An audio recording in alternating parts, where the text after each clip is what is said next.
بسم اللہ الرحمن الرحیم۔ میرے قلب کو اپنی محبت سے پر کر دے، تمام کر دے۔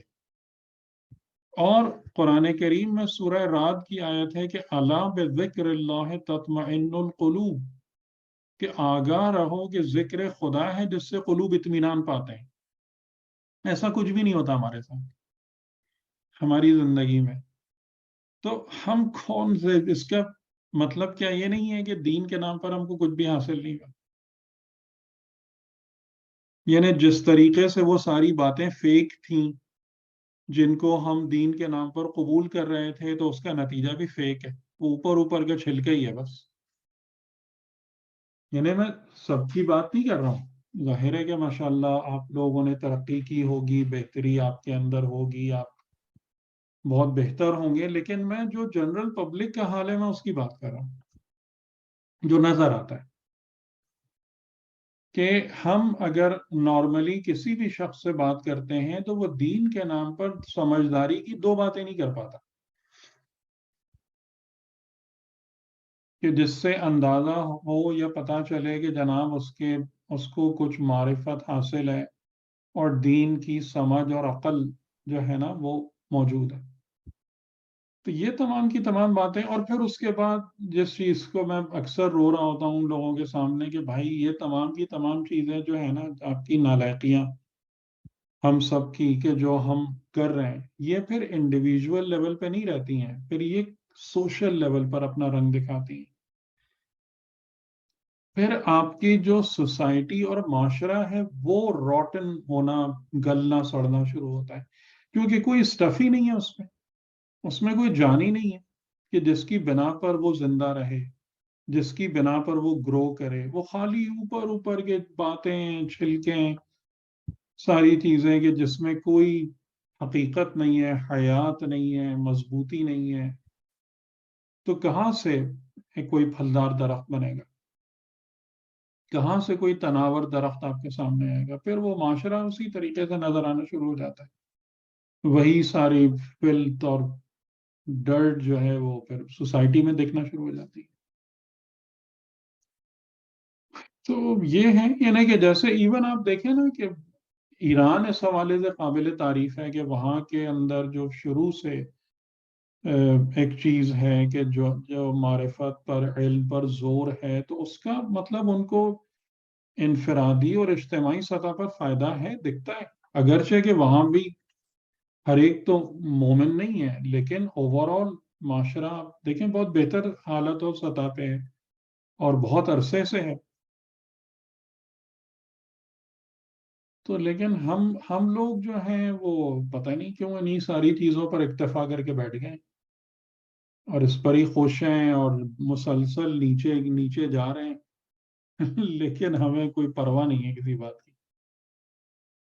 کہ کوئی فکر کی بات نہیں ہے، آخرت میں سب صحیح ہو جائے گا۔ ہم؟ جی لیکن ایسا ہی وہی ہے۔ بات ہے جس کی دنیا صحیح نہیں ہے نا، وہ اس کے آخرت میں بھی اچھائی کی امید نہ رکھتے۔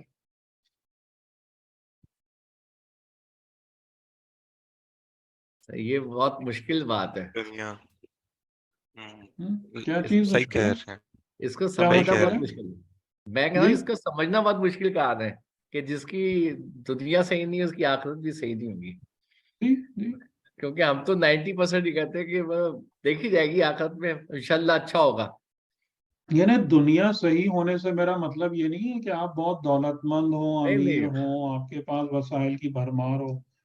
دنیا صحیح ہونے کا مطلب میرا یہ ہے کہ ایک انسان دنیا کے اندر ایک معیار پیدا کرے جی جی اور دنیا میں ایک باشرف اور با کرامت زندگی گزار رہا ہو، باعزت زندگی گزار رہا ہو۔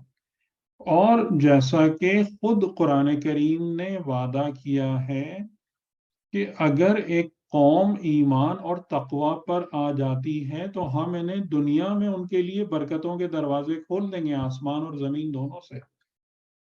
تو یہ بات ذہن میں رکھیے گا کہ اگر انفرادی سطح پر تو پرابلمز ہو سکتی ہیں مومن کے لیے، لیکن اگر ایک معاشرہ مومن ہو جاتا ہے نا تو اس کے پاس دنیا کی خوشحالی بھی آتی ہے. جیسا کہ پیغمبر اکرم کے پاس جو معاشرہ تھا ان کے پاس دنیا کی خوشحالی آئی یا نہیں آئی؟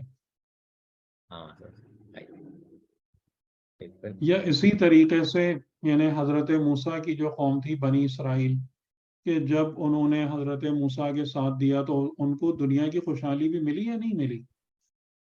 حکومت ملی، خوشحالی ملی، سب ملا.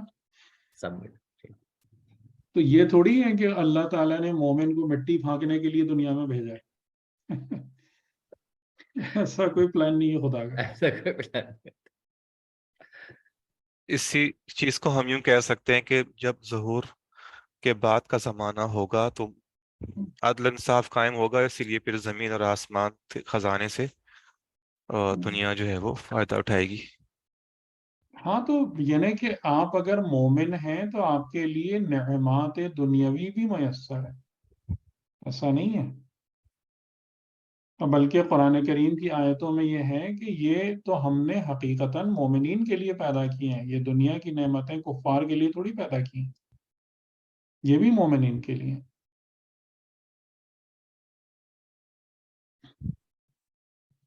لیکن زیادہ تر تو کفار ہی استعمال کرتے ہیں آج کل. نہیں، کفار نہیں ہے. جیسے میں آپ لوگوں سے ہاں بار نہیں، وہ بار آپ کی کہا نا بات کہ صحیح ہے کہ ویسٹرن کفار سویلائزیشن کفر و شرک نہیں ہے، نہیں ہے. یہ اب گڑبڑ ہو گئے ہیں، لیکن یہ چیزیں ایسی نہیں تھیں. اور جو لوگ بھی مطلب علم اور عقل کے راستے کو طے کرتے ہیں تو انہیں ڈیفینیٹلی سب سے زیادہ فائدہ اٹھاتے ہیں وہ دنیا اور آخرت دونوں میں. دنیا اور آخرت دونوں میں جو ریچسٹ پیپل ہیں وہ صاحبان علم اور عقل اور عدالت اور حکمت ہیں. یہ امیر ترین افراد ہیں جو اس راستے کو طے کرتے ہیں. اچھا، ہم اب حضرت ابراہیم علیہ السلام پہ بات کر رہے تھے. ٹھیک ہے، یہ میں نے کچھ آیتیں آپ کے سامنے رکھی تھیں اور اس میں ہم نے مطلب بات کی کہ حضرت ابراہیم علیہ السلام صاحب رشد تھے اور خدا نے اس بات کا علم رکھنے کی بنا پر ابراہیم کو ان کا رشد عطا کیا کہ خدا جانتا تھا کہ نفس ابراہیم کیا ہے. اور حضرت ابراہیم کا میں نے آپ کو بیک گراؤنڈ بھی بتا دیا تھا کہ یہ آیتیں جس وقت سے جس زمانے سے متعلق ہیں وہ زمانہ ہے کہ جب حضرت ابراہیم علیہ السلام اپنی قوم میں پہلی دفعہ آئے تھے اور ان سے انٹریکٹ کر رہے تھے. اور جو انسان فطرت صحیح اور اصلی پر قائم ہوتا ہے تو زندگی میں اس کی پہلی دلچسپی عبدیت ہوتی ہے، یعنی میں کس کا بندہ ہوں، مجھے کس کی پرستش اور بندگی کرنا چاہیے. باقی تمام کی تمام چیزیں اس کے بعد آتی ہیں. ٹھیک ہے، یہ ساری کی ساری باتیں ہم کو سمجھ میں آ گئی تھیں. تماثیل کا معنی بھی میں نے آپ کو بتا دیا تھا، اور انتم لہا عاکفون کہ یعنی اعتکاف میں کہ وہ سب لوگ ان کے ساتھ لگے ہوئے بیٹھے رہتے تھے. تو ان کا جو جواب تھا وہ بڑا مطلب ایک لحاظ سے سادہ جواب تھا کہ قالوا وجدنا آباءنا لہا عابدین، کہ ہم نے ان تمام چیزوں کے ساتھ ڈیووشن اور کمٹمنٹ کو کیسے حاصل کیا؟ اپنے آباء و اجداد سے، کہ ہم اپنے آباء و اجداد کو دیکھتے تھے کہ وہ ان کے بندے بنے ہوئے ہیں، یعنی ان کی عبادت کر رہے ہیں، ان کی پرستش کر رہے ہیں، تو ہم نے بھی اسی راستے کو فالو کر لیا، یہ ازیوم کرتے ہوئے کہ ہمارے آباء و اجداد جو ہیں ان کا طریقہ درست تھا. تو حضرت ابراہیم علیہ السلام نے اس کے جواب میں بغیر کسی رعایت کے ایک اسٹریٹ ورڈکٹ دیا، فیصلہ دیا کہ بے شک تم اور تمہارے آباء و اجداد ضلال مبین میں ہیں، کھلی ہوئی گمراہی میں ہیں. ٹھیک، یعنی کہ اس میں اور یہاں سے جو ایک بات ہم کو سمجھ میں آ رہی ہے وہ یہ سمجھ میں آ رہی ہے کہ یعنی ان مواقع پر جو ہے کہ آپ اس کی کوئی مثال دے سکتے ہیں میرے اس سینٹنس کو تائید یا تردید میں کہ معصومین جو ہیں وہ سب سے زیادہ سخت توحید کے معاملے میں ہوتے ہیں؟ آپ لوگ اس بات سے ایگری کرتے ہیں یا نہیں، اور اس کی کوئی دلیل مجھے دے سکتے ہیں؟ سر دوبارہ سوال بتائیے گا. معصومین علیہ السلام سب سے زیادہ سخت توحید توحید کے معاملے میں ہوتے ہیں، جس میں وہ کوئی رعایت نہیں کرتے لوگوں کے ساتھ. جیسے حضرت ابراہیم یہاں پر، یا ظاہر ہے کہ ظاہراً آپ دیکھیں تو یہ کوئی بہت خوش خلقی والا جملہ تھوڑی ہے، یہ کوئی پیار محبت والا جملہ تھوڑی ہے، اسٹریٹ فارورڈ کہ صرف تم نہیں بلکہ تمہارے آباء و اجداد سب کے سب کھلی ہوئی گمراہی میں ہو. سخت جملہ ہے نا. تو میں یہ کہہ رہا ہوں کہ معصومین کی سیرت اور کردار کا یہ مین پہلو ہے، مین فیچر ہے کہ وہ رعایت کرتے ہیں، مطلب لوگوں کی خطاؤں غلطیوں کے مقابلے میں، لیکن توحید کے مسئلے میں وہ کوئی رعایت نہیں کرتے لوگوں کے ساتھ. یہ بات درست ہے؟ جی بات تو درست ہے. توحید پر تو جی بالکل، بات تو بالکل صحیح ہے. تو اس کی کوئی دلیل آپ لوگ مجھے دیں. اچھا، باقی لوگ بھی ایگری کرتے ہیں نہیں کرتے؟ بالکل ایگری کرتے. کیونکہ ہمارے یہاں جو ہے نا کمپرومائزز پر بلیو بہت ہے کہ ہم کچھ بھی کر لیں لیکن ٹھیک ہے سب چل جائے گا. نہیں سر، اس پہ تو قرآن میں اللہ نے معصومین بھی جو ہے کہا نا ہے، وہ سب نکلوا دیں گے. اللہ نے کہا ہے کہ شرک کے علاوہ سب کچھ پر غور کیا جا سکتا ہے، شرک پر کوئی کمپرومائز نہیں ہے. تو یہ تو قرآن کی آیت، قرآن میں ہی کہا ہے کہ شرک کے علاوہ ہر چیز سے ہر گناہ کو بخش دے گا، کر دے گا. تو جی، دیگر ہماری بہنیں آپ بھی کچھ فرمائیں.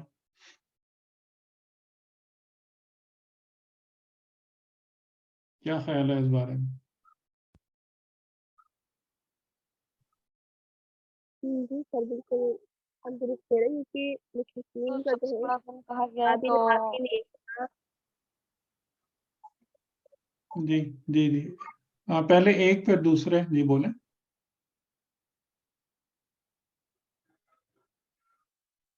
سر ان جی جی بات میں کر آپ رہی کو ہوں. شرک کو جب سب سے بڑا فن کہا گیا ہے تو ائمہ سے بالکل اس کی وہ توقع نہیں کی جا سکتی نا کہ وہ اس کے خلاف جائیں گے. یعنی خلاف کی بات میں نہیں کہہ رہا ہوں، میں کہہ رہا ہوں کہ وہ اس بارے میں سب سے زیادہ سخت ہے. جیسے حضرت ابراہیم نے جو ہے نا ایک بلنٹ بالکل اسٹریٹ جواب دیا، یعنی کہ ایک ڈنڈا رسید کیا ان کے اوپر، کوئی خوش اخلاقی اور کسی رعایت کا مظاہرہ نہیں کیا. تو میں یہ کہہ رہا ہوں بہت سخت ہیں، رعایت نہیں کریں گے.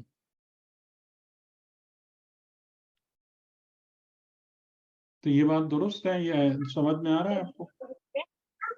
جی کیونکہ سر اگر ہم ائمہ کی زندگی کا بھی، اگر امام جعفر صادق علیہ السلام کی بھی کتاب ہے توحید المفسر، تو وہ اس بنا پر جو ہے پوری ایک انہوں نے اس حوالے سے بیان کیا کہ فقط یہ کہ چیزیں خود بخود وجود میں ہیں. جہاں پہ مولا مسلسل 2 دن سے جو ہے ایک چیز کے متعلق گفتگو کر رہے ہیں کہ چیزیں خود بخود وجود میں ہیں.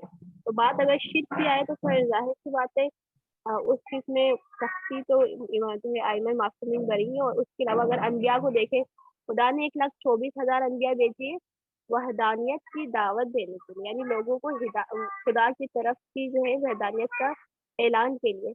اور جو ائمہ معصومین ہیں وہ اسی دین کی حفاظت کرنے آئے. تو اس سے بڑا دلیل کیا ہو سکتا ہے؟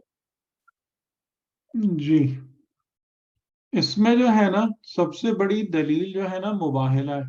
آیا مباہلہ آپ کے ذہن میں ہے آپ لوگوں کے؟ بالکل جی سر. ہے. ٹھیک ہے، آخر میں کیا ہے؟ فَنَجْعَلْ لَعْنَةَ اللَّهِ عَلَى الْكَاذِبِينَ. اور کاذبین کا مطلب کیا ہے کہ یہ لوگ جب ان پر ثابت کر دیا ان عیسائیوں پر کہ عیسیٰ خدا کے بیٹے نہیں ہیں، تم کو بات سمجھا دی اور اس کے بعد بھی تم اس پر اڑے ہوئے ہو، تو پھر اس کے بعد اب اسٹریٹ فارورڈ کیا ہے؟ فَنَجْعَلْ لَعْنَةَ اللَّهِ عَلَى الْكَاذِبِينَ. نو کمپرومائز. ٹھیک. ٹھیک ہے، صحیح. تو یعنی اس بارے میں سختی بہت ہے. ٹھیک ہے، اس بارے میں سختی بہت ہے. یہ وہ میٹر نہیں ہے کہ جو آسانی سے چھوڑ دیا جائے. قالو، اب انہوں نے، لوگوں نے کہا کہ جب حضرت ابراہیم علیہ السلام نے ایک سخت جملہ ارشاد فرمایا تو کہا کہ اجئتنا بالحق ام انت من اللاعبین، کہ کیا تم ہمارے پاس آئے ہو بالحق، کسی حق کے ساتھ، ام انت من اللاعبین. لاعب کا مطلب کیا بیان کریں گے آپ لوگ؟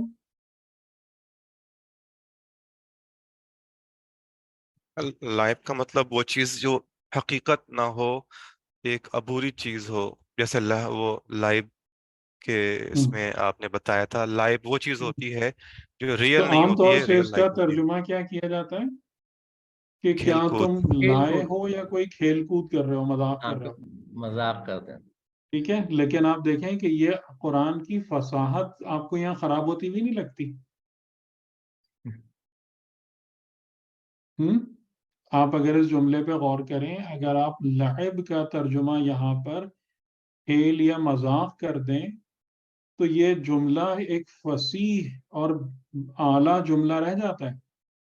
نہیں. نہیں رہ جاتا. نہیں، نہیں ترجمہ رہ پھر جاتا. نہیں ہوگا، ترجمہ اس کا دوسرا ہونا چاہیے. ٹھیک ہے، کہ کیا تم آئے ہو ہمارے پاس حق کے ساتھ، یا تم لاعب یعنی خیالی اور تصوراتی باتیں بنانے والوں میں سے ہو. اب پراپر بات سمجھ میں آ رہی ہے نا؟ جی. ام انتا، کیا تم، من یعنی فرام، لاعب یعنی جو لعب والے لوگ ہیں، لعب کرتے ہیں، یعنی جو لوگ خیالی اور تصوراتی چیزیں بنا بنا کے سامنے لا رہے ہوتے ہیں، کیا تم ان میں سے ہو کہ اپنے، یعنی جیسے وہی ابھی یہ جو ہم شاعری کی بات، شاعروں کی بات کر رہے تھے، تو یہ شعراء زیادہ تر کون ہیں؟ من اللاعبین ہے، کہ خیالی اور تصوراتی باتیں گڑھ گڑھ کے لا رہے ہوتے ہیں جو حقیقت نہیں ہے، بالحق نہیں ہوتی.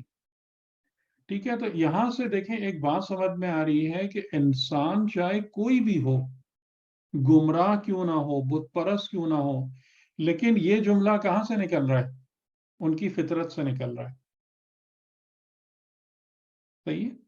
اور اسی بنا پر جو ہے نا انسانوں کے اوپر خدا کی حجت قائم ہوگی کہ اس کے اندر یہ بات موجود ہے کہ مجھے فیبریکیٹڈ اور جھوٹ اور تصوراتی چیزوں کے پیچھے نہیں جانا چاہیے، مجھے حق اور حقیقت اور سچائی کو قبول کرنا چاہیے. ہر انسان کی فطرت میں. اب یہ جملہ آپ مجھے بتائیں کون بول رہا ہے؟ کوئی مومن بول رہا ہے یا بت پرست بول رہے ہیں؟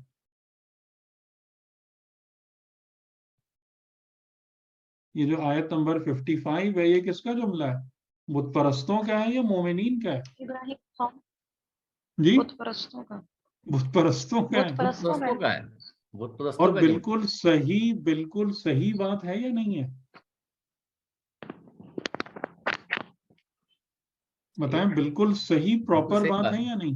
ہاں، بالکل یہ حق کہ اگر بات کوئی ہے. بھی آپ پر کوئی چیز آپ کے سامنے لے کر آئے، آپ پر کرٹیسائز کرے، تو آپ اس سے یہی بات کہیں گے؟ ہر مومن بھی یہی بات کہے گا یا نہیں کہے گا کہ بھائی تم حق کے ساتھ آئے ہو، سچ لے کر آئے ہو، یا یوں ہی اپنے خیال اور تصور میں باتیں بنائے جا رہے ہو؟ یہ فیبریکیٹر ہو تم، بس فیبریکیٹر آف تھاٹس اینڈ اوپینینز. تو آپ نے دیکھا اس سے کیا بات سمجھ میں آ رہی ہے کہ انسان جتنی بھی غلط کام کر لے لیکن اس کی فطرت کبھی خراب نہیں ہوتی. اس کے اندر جو فطری ہدایت موجود ہے اور خدا نے رکھی ہے وہ کبھی نہیں جاتی، کبھی نہیں رخصت ہوتی. بس انسان کیا کرتا ہے؟ اس سے ہمیشہ منہ موڑے رہتا ہے، یا اس کو جو ہے وہ غلط ڈائریکشن میں لے جاتا ہے. صحیح؟ یہ بات کلیئر ہو گئی نا؟ بالکل سر، بالکل سر. ٹھیک ہے، تو اس بنا پر کوئی بھی اتنا معصوم بننے کی کوشش نہ کرے کہ مجھے پتہ ہی نہیں تھا. ایسا کوئی شخص نہیں ہے کہ مجھے پتہ ہی نہیں تھا.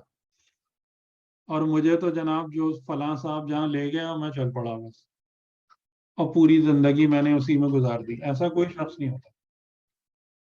ٹھیک. اپنے اندر سے سب اس آواز کو سن رہے ہوتے ہیں اور جان رہے ہوتے ہیں کہ ہم لہو و لعب کے پیروکار ہیں یا حق کے پیروکار ہیں. سب جان رہے ہوتے ہیں. اچھا، اب حضرت ابراہیم علیہ السلام نے اس کا جواب کیا دیا؟ جی کوئی بات؟ سر ایک سوال پوچھنا تھا یہاں پر جی. کہ جی سر یہ جو فطری اندر سے چیز ایک آ رہی ہوتی ہے غلط اور صحیح میں فرق کرنے کی، اور کسی بھی قسم کا انسان نہیں جانا چاہتا فیبریکیٹڈ چیزوں کے پیچھے، وہ بات سمجھ میں آ رہی ہے. لیکن اس کے بعد جب ایک شخص کنٹینیوسلی، ایک انسان کنٹینیوسلی انکار کرتا رہے تسلسل کے ساتھ، تو پھر مطلب جیسے ایک سٹیج آتی ہے کہ اللہ خود دلوں پر مہر لگا دیتا ہے. تو اس وقت وہ جو یہ فطری چیز موجود ہے حق کی تلاش کی یا حق کی طرف اپنے آپ کو مائل کرنے کی، وہ مطلب اس کا کنیکشن اتنا کلیئر نہیں ہو نہیں، پا رہا وہ کہ مہر موجود لگانے کے بعد پھر رہتی وہ ہے. کیا ہوتا دیکھیں، ایک جملہ میں نے کئی دفعہ کہا ہے، پتہ نہیں آپ لوگوں سے، ویسے یہاں تو دروس میں نے کئی دفعہ اس بات کو دہرایا ہے کہ اس وقت سے ڈرو کہ جب تم کو سب کچھ سمجھ میں آ رہا ہو لیکن قوت عمل باقی نہ رہے. اس وقت سے ڈرو. وہ بہت خوفناک لمحہ ہوتا ہے کہ جب انسان غلط رستے پر چلتے چلتے غلط صفات کو اپنا ملکہ بنا لیتا ہے. وہ غلط صفات اس کے نفس میں گھر کر لیتی ہیں، جذب ہو جاتی ہیں، اس کی ذات کا حصہ بن جاتی ہیں. تو ایسا نہیں ہوتا کہ فطری ہدایت اس وقت بھی اٹھنا بند ہو جاتی ہے. ایسا نہیں ہوتا. لیکن انسان کے پاس قوت عمل باقی نہیں رہتی.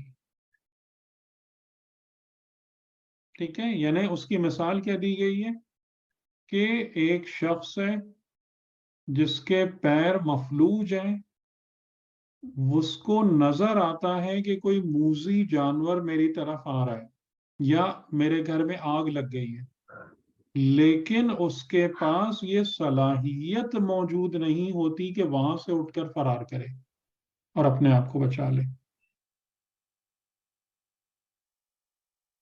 ٹھیک ہے. سمجھ نہیں ختم ہوتی کبھی بھی. یہ فطرت کبھی بھی ختم نہیں ہوتی. فطرت ہمیشہ بات، کیونکہ یہ خدا کی بنائی ہوئی بنیاد ہے، یہ کبھی بھی ختم نہیں ہوگی. ٹھیک ہے. میں پھر آپ کو ریفرنس دوں گا، وہی جو کتاب میں نے لکھی نا، اس میں اگر آپ چاہیں تو ان تمام مضامین کو اچھے طریقے سے پڑھ لیجئے. فطرت، نفس اور اس کے مسائل جو ہیں. جی سر. تو اس سے یعنی اس کی جو ہے نا بہت بڑی مثال کربلا ہے. اس کی بہت بڑی مثال کربلا ہے کہ اتنے سارے مسلمان کیسے اس حالت کو پہنچ گئے تھے کہ انہیں سب سمجھ میں آ رہا تھا کہ صحیح کیا ہے غلط کیا ہے، لیکن ان کا عمل ان کی سمجھ کے 100% مخالف سمت میں جا رہا تھا. ٹھیک ہے. ایسا کیوں ہوا؟ اس کی ایک مثال جنگ جمل بھی ہے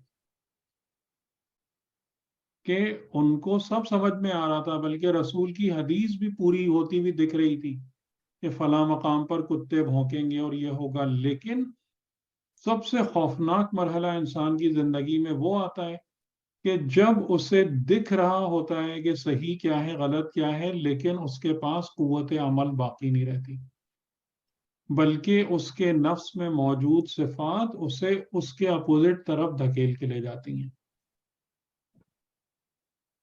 ٹھیک ہے. یہ بہت اور یہ غلط خوفناک. صفات نے خود بلڈ کی، ظاہر ہے ہمارے اپنے ہاتھوں یہ کی. غلط صفات کنٹینیوس بلڈنگ، ہاں تو کنٹینیوس غلط بلڈنگ کی میرے وجہ نفس میں سے ہے غلط یہ سب. صفات کسی اور کی وجہ سے تھوڑی آئیں گی.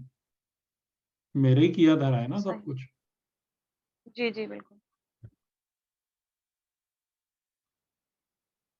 اسی لیے جو تو آپ تزکیہ نفس کی بار بار بات کرتے ہیں وہ اہم ترین چیز ہے اہم ترین اہم ترین. کہ کنٹینیوس چیک رکھا جائے ہر وقت. جی. یعنی معرفت اور تزکیہ نفس اور ظاہر ہے کہ پھر جب اس کے نتیجے میں انسان میں تقوی پیدا ہو جاتا ہے تو تقوی از اے واچ مین. تقوی واچ مین بھی ہوتا ہے، ہر وقت ایک نگرانی کرتا رہتا ہے نفس کی. تو حضرت ابراہیم علیہ السلام نے ان کے بارے میں جواب دیا کہ قال بل ربکم رب السماوات والارض الذی فطرہن وَأَنَا عَلَى ذَلِكُمْ مِنَ الشَّاهِدِينَ. یہ بہت باعظمت جملہ ہے، بہت باعظمت جملہ ہے.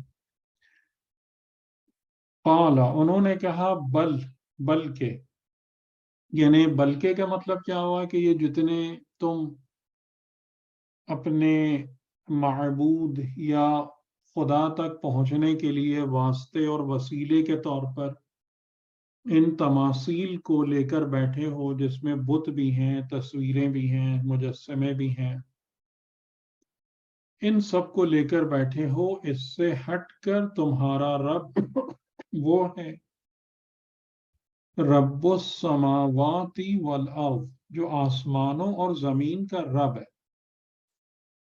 الذی فطرہن، اور وہ ہے کہ جس نے ان کی بنیادوں کو خلق کیا ہے. ٹھیک ہے، فطرہ فاطر یعنی جو بنیان گزار ہو، فاطر جو بنیاد کو رکھنے والا ہو، کنسیو کرنے والا ہو. پہلی یعنی کہ جہاں سے ایک چیز اوریجنیٹ ہوتی ہے، جو بیج ڈالنے والا نہیں بلکہ بیج کا پیدا کرنے والا، وہ فاطر ہے. اور پہلے رب پھر فاطر. تو یہ ایک بہت ہی جامع بیان ہے معرفت خدا کے حوالے سے. اور اس طریقے سے بیان کرنے کی جو حکمت ہے وہ لوگوں کی معرفت کی ضعیفی اور کمزوری کی بنا پر ہے. یعنی اصولاً خدا کو پہچاننا چاہیے پہلے فاطر پھر رب. لیکن حضرت ابراہیم علیہ السلام یہاں پر جو بیان فرما رہے ہیں تو پہلے رب پھر فاطر. اور اس کی وجہ کیا ہے؟ اس کی وجہ یہی ہے کہ لوگوں نے اپنے قلوب پر اپنی بدعمالیوں کی وجہ سے زنگ اور گند کو مل لیا ہے، اور ان کی فطرت جو ہے نا اس پر پردے پڑے ہوئے ہیں. جس کی فطرت درست ہے تو وہ پہلے خدا کے فاطر ہونے کو پہچانتا ہے. یعنی آپ مجھے خود ایک بات بتائیں کہ جب آپ کسی بھی چیز کو دیکھتے ہیں تو آپ کے ذہن میں پہلا خیال اس کے اوریجنیشن کا آتا ہے یا اس کی کوالٹیز کا آتا ہے؟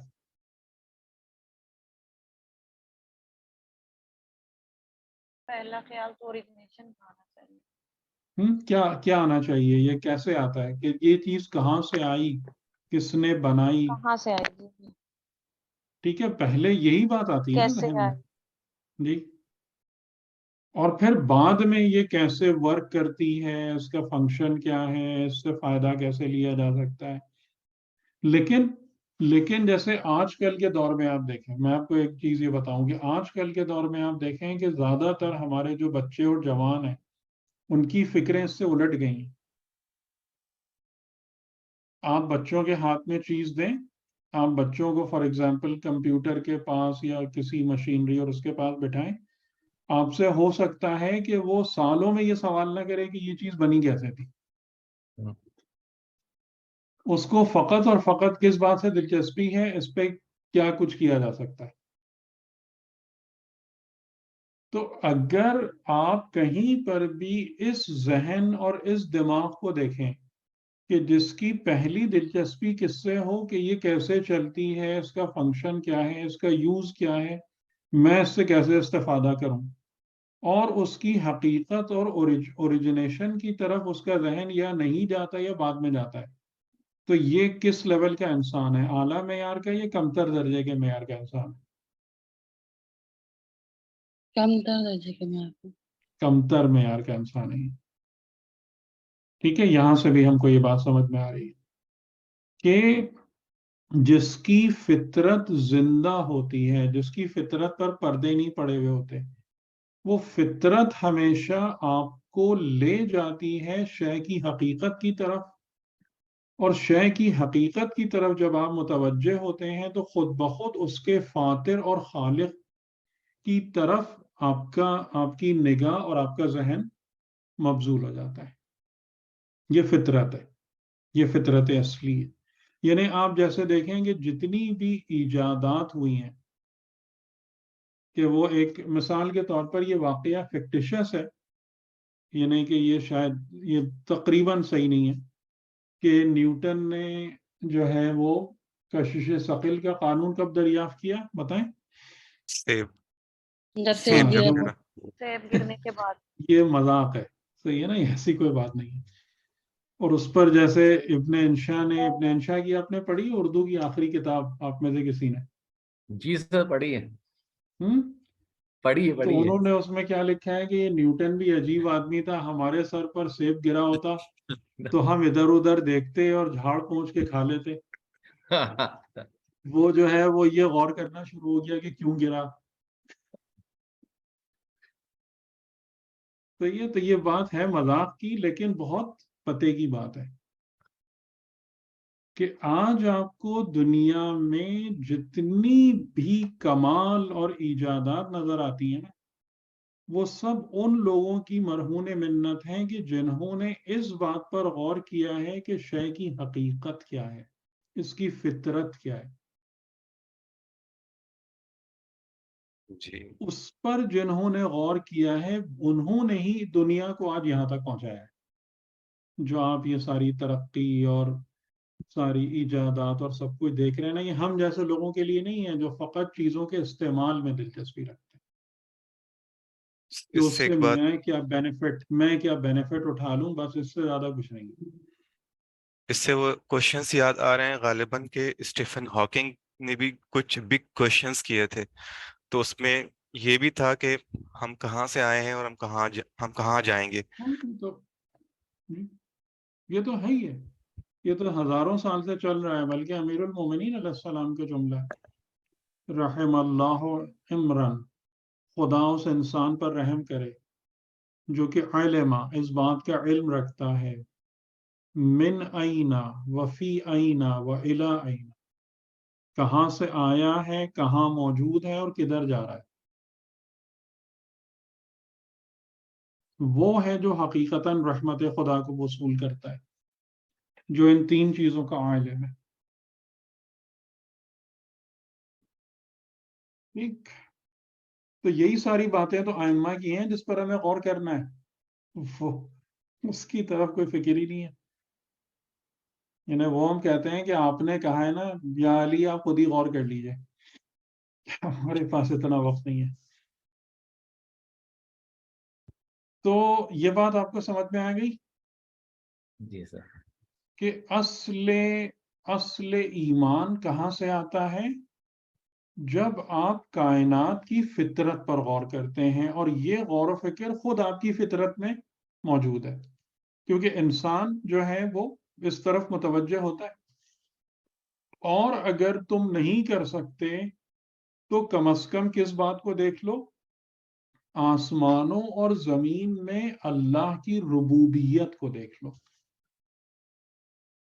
کہ خدا کس طریقے سے ان کو قائم رکھے ہوئے ہے، کس طریقے سے ان کو پروان چڑھاتا ہے، کس طریقے سے اس میں تمام مخلوقات زندگی گزرتی ہے، زندگی آگے جاتی ہے، کیسا یہ نظام آگے چل رہا ہوتا ہے. آپ لوگ گئے ہوں گے نا مری سوات والے علاقوں کی طرف، گئے ہوں گے نا؟ جی سر. گئے ہیں نا؟ جی جی. ایک چیز آپ نے وہاں پر کبھی نوٹ کی ہے کہ وہ علاقہ یعنی لائک اے وائلڈ ایریا ہے. وائلڈ ایریا کا مطلب یہ ہے کہ وہاں پر آبادی بہت کم ہے، اور جو آبادی وہاں پر موجود ہے وہ وہاں پر کوئی باقاعدہ کوئی کام نہیں کرتی، جیسے سٹی کاؤنسل کے طریقے سے ہو کہ جو شہر کو بنانے میں، سنوارنے میں اور اس کے لیے باقاعدہ کام کر رہے ہوتے ہیں نا. جی جی ایسے نہیں ہے. ٹھیک ہے، لیکن آپ جب وہاں پر جاتے ہیں اور وہاں کے سرسبز پہاڑوں کو دیکھتے ہیں، وہاں پر آپ بہتے ہوئے دریاؤں کو دیکھتے ہیں اور ساری چیزوں کو، تو وہ تمام کی تمام چیزیں آپ کو بہت بہترین آرگنائز لگتی ہیں یا رینڈم اور کوئی کوڑے کباڑے کی طرح دکھ رہی ہوتی ہیں؟ نہیں بالکل آرگنائزڈ ہوتی ہیں بہت. کون آرگنائز کر رہا ہوتا ہے وہاں پہ؟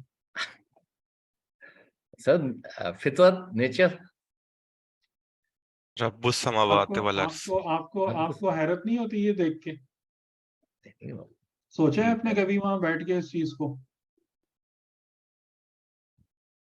کہ یہ جو اتنا بڑا ایریا ہم کو دکھ رہا ہے، جو بے ترتیب بے ہنگم نہیں ہے، جس کے اندر ایسا نہیں لگ رہا کہ کوئی جنک یارڈ میں آ گئے ہم، نہیں بہت خوبصورتی ہے اس کے اتنے اندر. درخت ہیں، ہزاروں کے حساب سے درخت ہیں یا نہیں؟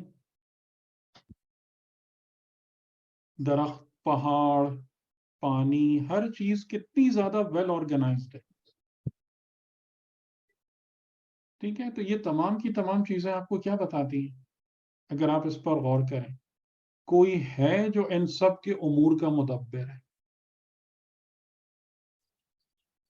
ٹھیک ہے، خرابی اگر آپ دیکھیں گے نا تو ان جگہوں پر ہی ہے جو انسانوں کے ہاتھوں کی بنی ہوئی ہے. یعنی جیسے دنیا کے خوبصورت ترین ممالک میں، اگر آپ کے علم میں ہو، کون سا ملک آپ کی نظر میں ہے دنیا کے خوبصورت ترین ممالک میں؟ نیوزی لینڈ کہا جاتا ہے سر. New Zealand. ٹھیک ہے، ابھی ہم نیوزی لینڈ سے ہو کر آئے، مطلب واقعی اس کی جو ایک چیز ہے نا، یہی والی بیوٹی اتنی امیزنگ ہے. یعنی کہ جتنے پہاڑ آپ 1000 کلومیٹر یا اس سے بھی زیادہ کا سفر طے کر جائیں، جیسے ہم ٹرین میں گئے تو ایک ملک کے کونے سے دوسرے کونے تک تو 1000 کلومیٹر سے زیادہ، اور کوئی پہاڑ آپ کو نا مٹی کا نہیں نظر آئے گا، ایک دم لش، چاہے پہاڑ ہو یا وادی ہو. لیکن بالکل ایسا لگتا ہے کہ جیسا کوئی پرستان سے کوئی ٹکڑا لا کے نا کسی نے زمین پر رکھ دیا. اور میں اسی بات کو حیران ہوتا تھا، اس کو آرگنائز کرنے والا کون ہے؟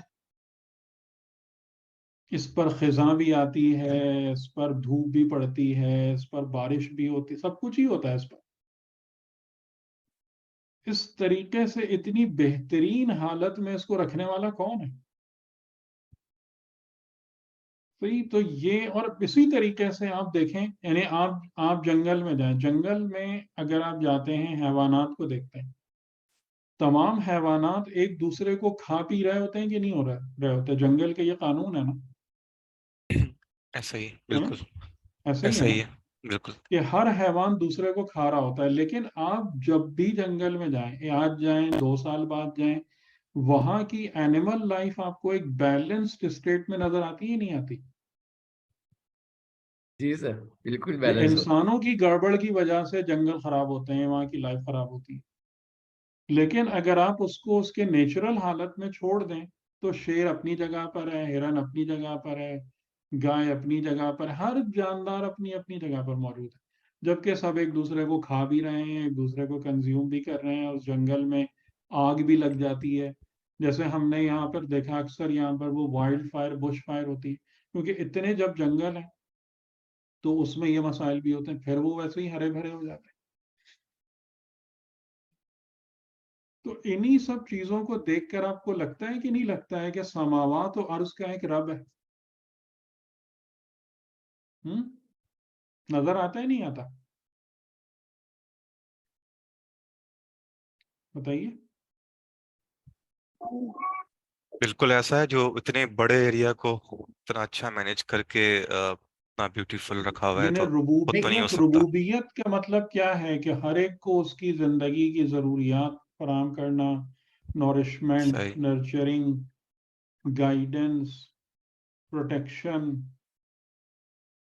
چیز یہ آپ کو، مطلب اگر آپ ہیومن ورلڈ میں نہ بھی آئیں تو یہ سماوات و عرض میں جو نیچرل سسٹم ہے وہاں پر یہ ربوبیت آپ بیٹھیں اور اپنی نظروں کے سامنے دیکھیں کس طریقے سے چل رہی ہے. تو اگر تمہاری عقل کمزور ہے تو ربوبیت دیکھ کر اس تک پہنچو اپنے رب تک، اور اگر تمہاری عقل اور تمہاری فطرت زندہ ہے تو اس کی رکھی ہوئی بنیادوں کو دیکھ کر اس کی معرفت حاصل کرو۔ تو یہ بہت عالی جملہ ہے یا نہیں خدا کو پہچانوانے کے لیے؟ جی بالکل ہے۔ ٹھیک ہے، لیکن اگر کوئی بدنصیب نہ ربوبیت کو دیکھ پائے نہ خدا کے فاتر ہونے کو دیکھ پائے تو پھر اس سے ایسا لگتا ہے کہ پھر اس کی خدا کی معرفت نہیں مل پائے گی اسے، پھر وہ معرفت رب تک نہیں آ پائے گا، نہیں حاصل کر پائے گا۔ اس میں ایک چیز اور بھی نظر آتی ہے، جیسے یہ اس کی بات کر رہے ہیں درختوں کی، کہ دنیا میں جو زیادہ تر چیزیں ہوتی ہیں وہ نارمل ڈسٹریبیوشن کو ہی فالو کر رہی ہوتی ہیں۔ ہم جب اوور آل ڈیپتھ میں جاتے ہیں، یا اس کو دوسرے الفاظ میں گوسین ڈسٹریبیوشن کہیں، کچھ ایکسپیریمنٹس بھی اس پہ دیکھیں، یعنی ان اینڈ جا کر اگر ہم درخت کے پتے بھی کاؤنٹ شروع کر دیں تو وہ سارے پتے نارمل ڈسٹریبیوشن کو فالو کرتے ہیں۔ یعنی اس سے سمجھ میں آتا ہے کہ دنیا میں ہر چیز ان دا اینڈ آ کر ایک نارمل شیپ میں، بیل شیپ میں بہیو ہو جاتی ہے، شیپ ہو تو اس جاتی ہے۔ میں سورہ رات کی آیت ہے کل شیء عنده بمقدار، ہم، خدا کے پاس ہر شے جو ہے نا وہ ایک مقدار کے ساتھ موجود ہے، ایک کوانٹٹی ہے، اور اسی بنا پر جو قدماء تھے ان کی نظر میں موسٹ سیکرڈ علم جو تھا نا وہ ایرتمیٹک اور نمبر تھیوری تھا، علم العادات، جس میں سے کچھ چیزیں ہمارے پاس بچی بھی ہیں، مطلب آج کے دور میں بھی ہیں، فیثاغورس وغیرہ کے حوالے سے، جنہوں نے ان علوم پر بہت محنت کی تھی، علم العادات پہ۔ وَكُلَّ شَيْءٍ عِندَهُ بِمِقْدَار، یعنی اس کا مطلب یہ ہے کہ اگر آپ خدا کے نظام کو سمجھنا چاہتے ہیں نا سر تو آپ کی ون آواز آف نہیں، خدا کے نظام کو آپ سمجھنا چاہتے ہیں تو one of the best roots جو ہے وہ میتھمیٹکس ہے۔ بالکل ہوگا ایسا ہی ہے۔ ہاں اور سر یہ لاجک ہے اس نا پر سر۔ ہمارے علماء میں سے آیت اللہ حسن زادہ آمولی نے اس پر بہت زیادہ زور دیا ہے، بلکہ وہ اپنے مخصوص شاگردوں میں ان لوگوں کو نہیں لیتے تھے کہ جن کو میتھمیٹکس نہیں آتی تھی۔ صحیح؟ تو یعنی اس کا آپ کو سرا قرآن کریم سے مل رہا ہے کہ خدا کے پاس ہر شے بے مقدار ہے، اور جب کوانٹٹی ہے تو پھر کوانٹیٹیو انالیسس کی بھی اہمیت خود بخود سامنے آ جاتی ہے۔ ٹھیک ہے، اور یہ کوانٹیٹیو انالیسس ہی میتھمیٹکس ہے۔ اچھا، اس کے بعد ہم ایک جملے پر اور آج اور غور کر لیتے ہیں، وَأَنَا عَلَىٰ ذَٰلِكُم مِّنَ الشَّاهِدِينَ، یہ معصوم کی فضیلت ہے۔ یعنی اس سے پہلے تو جو انہوں نے بیان فرمایا وہ اپنی قوم کو خدا کی معرفت کرائی، اور یہ جملہ جو ہے یہ معصوم کی فضیلت ہے، وَأَنَا عَلَىٰ ذَٰلِكُم مِّنَ الشَّاهِدِينَ، اور میں ان پر گواہوں میں سے ایک گواہ ہوں۔ اب یہ بہت بہت بہت بڑی بات ہے۔ سمجھ میں آ رہا ہے آپ کو یہ جملہ؟ آپ میں سے کوئی ایکسپلین کرے گا مجھے اس کا مطلب؟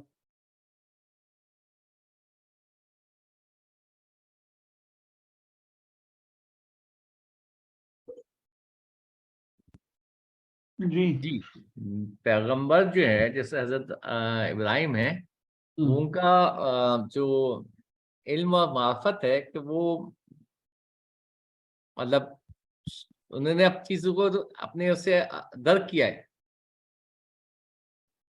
شاہد آسمانوں اور زمین کی بنیادوں پر کا شاہد اس کی بنیاد کہاں رکھی، جیسے رکھی گئی ہے اس کی بنیاد، ہم بنیاد کہاں دیکھ پاتے ہیں؟ بنیاد تو ہمیں بالکل بھی نہیں پتا نا کہ کیا یہ تو ہے۔ نہیں پتا، لیکن ائمہ کو تو ٹھیک ہے، تو یہ جملہ کیا بتا رہا ہے کہ من الشاہدین، کہ ان پر کچھ لوگ ہیں جو گواہ ہیں۔ گواہ کس کو کہتے ہیں؟ جن کی نظروں کے سامنے وہ چیزیں ہوتی ہیں، بالکل جن کی نالج میں نہیں، جن کی نظروں کے سامنے ہوتی ہیں، اور میں ان میں سے ایک ہوں۔ تو یہی بات میں آپ لوگوں کی خدمت میں بار بار عرض کرتا ہوں نا کہ قرآن کو نام لے لے کے بولنے کی ضرورت نہیں ہے. ہاں صحیح کہ صحیح. جس پر ہم جھگڑتے رہتے ہیں جی امام علی کا نام کیوں نہیں. بھائی کیا ضرورت ہے نام لینے کی؟ جب آپ کو یہ بات، اور پچھلی دفعہ میں نے شاید آپ ہی لوگوں سے یہ بات کہی تھی نا کہ جو ہماری سب سے بڑی غلطی ہے کہ ہم ناموں کو ٹکراتے ہیں، جبکہ حضرت جی آدم سے لے کے امام زمان علیہ السلام تک جو پورا سلسلہ ہدایت ہے وہ ایک ہے، ایک ہے. ایک حقیقت واحد ہے. اس میں تفضیل فضیلتوں میں اوپر نیچے ہے، لیکن وہ ایک چیز ہے، اس میں کوئی تفریق نہیں ہے. لا نفرق بین احد من رسولی. تو اب اگر یہ فضیلت حضرت ابراہیم علیہ السلام کی ہے تو جتنے بھی حضرات حضرت ابراہیم علیہ السلام کے لیول پر ہیں یا اس قبیل میں ہیں، وہ سب بھی اس میں شامل ہیں خود بخود یا نہیں ہیں؟ شامل ہے. صحیح. آپ کو ایک ایک نام لے کے بتانے اور لڑنے کی ضرورت ہے اس پہ؟ ٹھیک. اچھا، آپ لوگوں سے میں سے کوئی نکالے سورہ انعام کی آیت نمبر 75.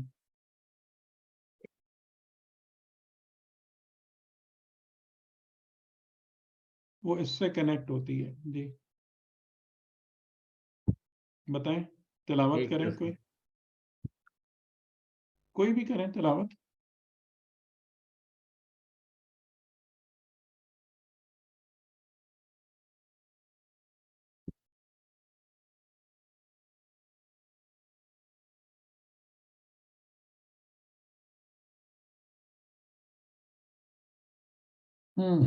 آیت نمبر 75. 75 سورہ انعام 675. جی سر. بسم اللہ الرحمن الرحیم. وَكَذَلِكَ نُرِي إِبْرَاهِيمَ مَلَكُوتُ السَّمَاوَاتِ وَالْأَرْضِ وَلِيَكُونَ مِنَ الْمُوقِنِينَ. صحیح ہے. ٹھیک. صحیح ہے. یہ بالکل آیت صحیح. اس سے کنیکٹ ہوتی ہے ہاں بالکل صحیح ہے. کہ وَكَذَلِكَ اس طریقے سے ہم نے نوری یعنی ہم نے دکھایا ہم نے دکھایا ابراہیم کو. کیا دکھایا؟ ملکوت السماوات والارض، آسمانوں اور زمین کی ملکوت. ملکوت کیا ہوتا ہے؟ اللہ حقیقت. حقیقت. اور اگر آپ سورہ یاسین کی آخری آیت پر جائیں، وہاں پر کیا ہے؟ سورہ یاسین کی آخری آیت کیا ہے؟ سبحان الذی. سوری وہ ہے سورہ یاسین. کیا اب جی سورہ یاسین کی آخری آیت کیا؟ ہماری بہنوں میں پیچھے تو کوئی کچھ بولے نا، کنٹریبیوٹ کریں. سر ہم بتا دیں. سورہ یاسین کی آخری آیت، آخری دو آیتیں. سبحان الذی بیدہ ملکوت کل شیء والیہ ترجعون. جی، اور اس سے پہلے ہے انما امرہ اذا اراد شیئا ان یقول لہ کن فیکون. اس کا مطلب ہے کہ فیکون جو چیز ہوتی ہے وہ ملک ہے، اور جو کلمہ کن اسے وجود میں لاتا ہے وہ ملکوت ہے. اور خدا کون ہے؟ فَسُبْحَانَ الَّذِي بِيَدِهِ مَلَكُوتُ كُلِّ شَيْءٍ، یعنی ہر شے کی ملکوت ہے. ٹھیک ہے، ہر شے کی ملکوت ہے، کہ ہر شے جو تم کو نظر آتی ہے اس کے پیچھے ایک کلمہ کن ہے جو اسے وجود میں لایا ہے، اور وہ اس کی حقیقت ہے. اور اسی طریقے سے خدا نے فرمایا تبارک الذی بیدہ الملک، جو ملک ہے وہ اس کے ہاتھوں میں ہے. فَسُبْحَانَ الَّذِي بِيَدِهِ مَلَكُوتُ كُلِّ شَيْءٍ. ملک و ملکوت دونوں کہاں پر ہیں؟ فی ید اللہ، اللہ کے ہاتھوں میں. ٹھیک.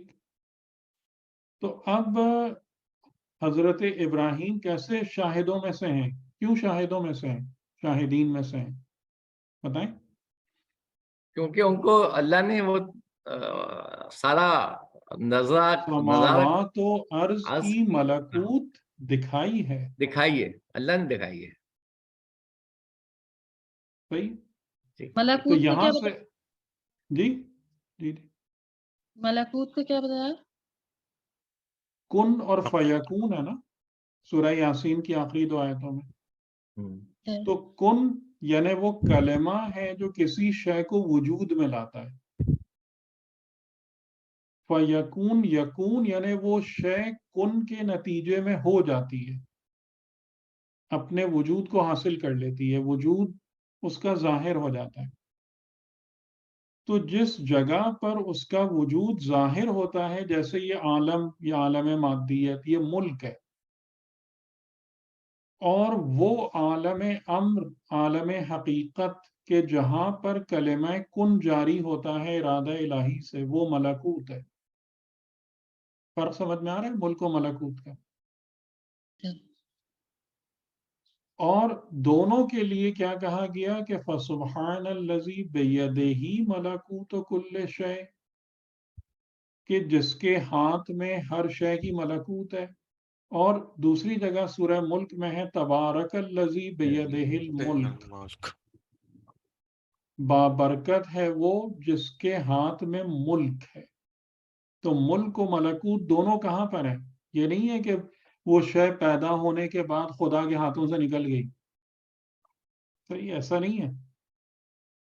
جب وہ جہاں پر اس کی حقیقت ہے وہاں بھی وہ خدا کے ہاتھ میں ہے، اور جہاں پر اس کا ظہور ہے ملک، وہاں بھی وہ خدا کے ہاتھ.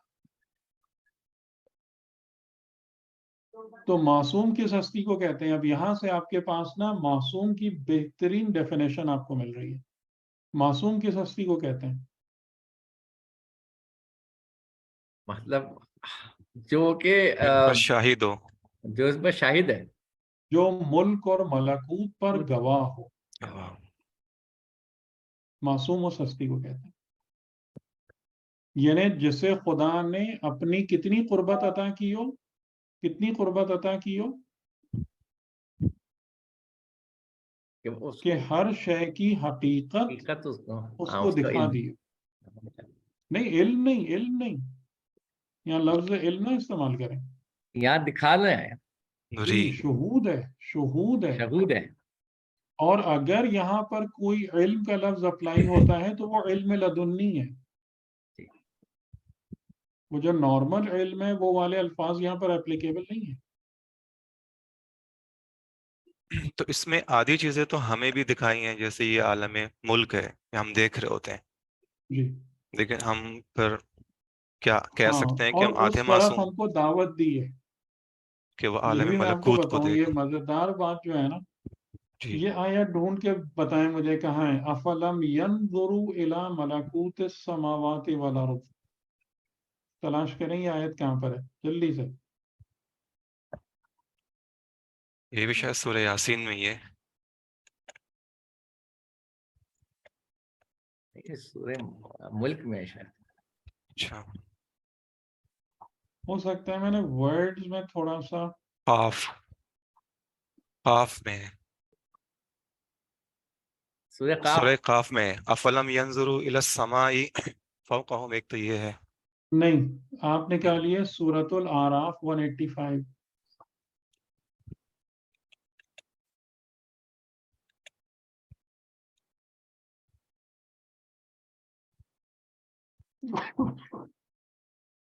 یس، یہ ہے. اولم ینظروا فی ملکوت السماوات والارض وما خلق اللہ من شیء وان عسى ان یکون قد،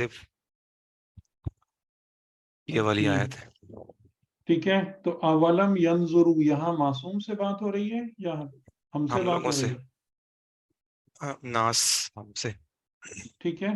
تو اس کا مطلب کیا ہے؟ دیکھیں یہاں پر ایک بہت ہی مزیدار پہلو ہے کہ جو کچھ خدا نے معصوم کو عطا فرمایا ہے ان سب تک پہنچنے کے دروازے ہمارے لیے بھی کھولے ہیں اور دعوت نامے بھی ایشو کر دیے ہیں. Are we prepared to take it?